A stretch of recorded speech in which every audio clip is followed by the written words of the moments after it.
You guys are a good crowd. You know, it's, you guys, good energy. It's mostly white people, so it's not like explosive, but it's good enough, you know? Listen, I'm white. It's hard. It's hard to be white. I deal with it, but it's hard. I have white issues, eczema, you know, scoliosis, gluten allergies, all, you know what I'm talking about, dude. Moderate to severe plaque psoriasis, you know, ailments. And then we have ointments that help with the ailments. Look at this beautiful crowd, dude. Yeah.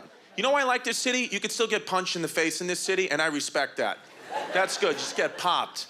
Like, I'm from, you know, Brooklyn. I live in Brooklyn now, and it used to be like Brooklyn, New York, but now it's very soft, you know, gentrified and quinoa, you know? And so nobody gets hit anymore, and I think that's a problem, you know? Like, now you see, like, in my neighborhood, you see guys, like, the other day I saw a guy who was like 45 years old going to work on a scooter. He was on a scooter, not a Vespa, okay? He was on a scooter, just like that, just ripping it down the street. Suit, helmet, scooter. Big smile on his face. I'm like, what are you smiling at, dude? Do you think your wife's not cheating on you?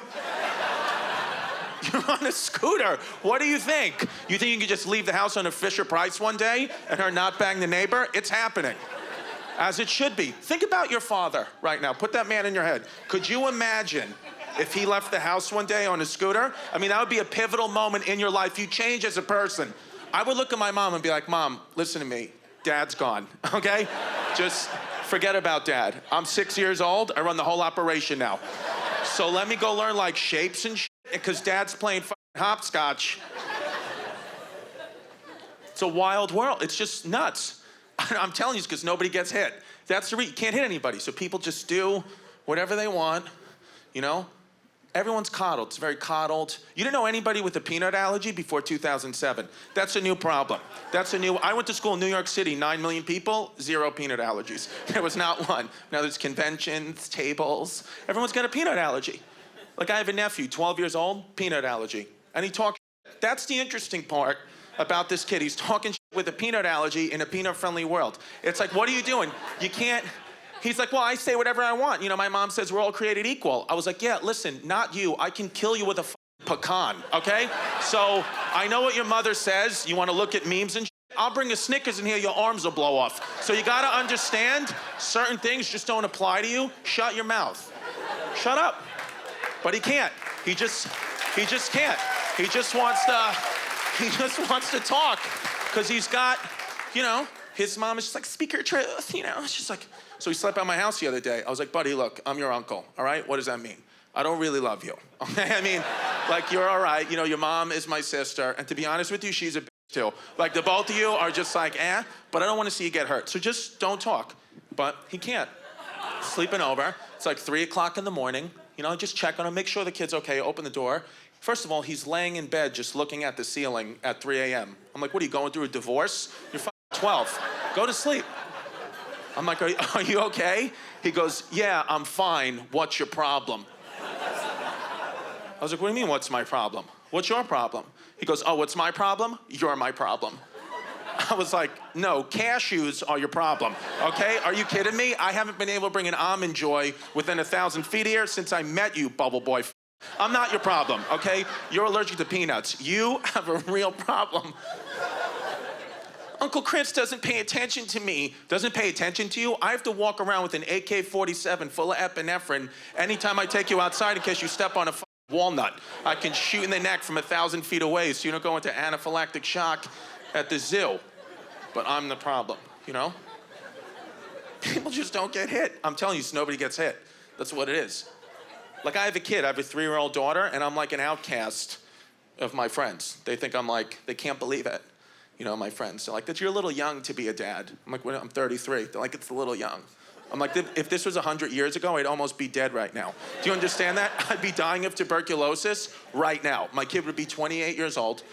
Like, I disagree.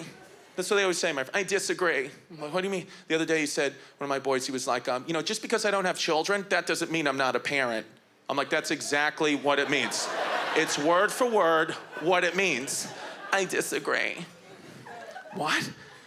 He goes, yeah, just because I don't have children, whatever. He's like, maybe I don't have children. I have cats. Am I not their father? I was like, you're not their father. I could tell you with zero brain energy, you're not their father, okay? I have a human child, you have a cat. You can love the cat, but it's not. He goes, no, the cats are my children.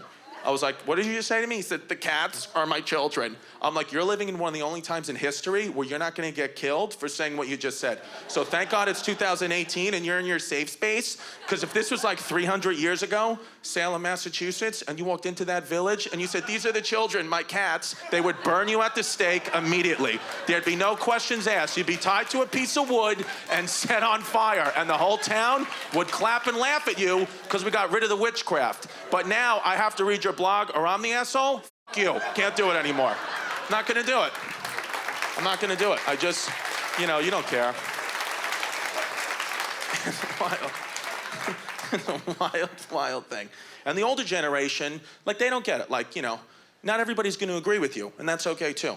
Like my father, he was born in 1948 in Brooklyn. He's like a garlic knot with a heartbeat. He doesn't know when you're like, sir, you're using the wrong pronoun. He's like, what's a pronoun? He would just have no idea. So just leave him alone. Like my dad, he just thinks everybody's gay. That's what he told me the other day. He goes, you know what, Chris? I did the math. Everybody's gay now. I'm like, what math? What are you talking about? You did the math. He goes, nah, just, everyone's gay. I'm like, that's not, there are gay people, but not everybody's gay. He goes, yeah, no, everybody's gay. I was like, not everybody. He goes, yeah, you're gay. I was like, I'm not gay. And then he just looked at me. I was like, am I gay? Like when your dad just, he knew. You can't even be healthy around. If you try to be healthy around my father, gay. Like I had a blueberry yogurt once when I was 15. It's never been the same since. Never. If he was here right now, he'd be like, lick the microphone, Chris, so you know you want to. So just lick it, dip it in the Chobani, go call your boyfriend. All right, guys, have a nice night. Thank you very much. Enjoy yourselves.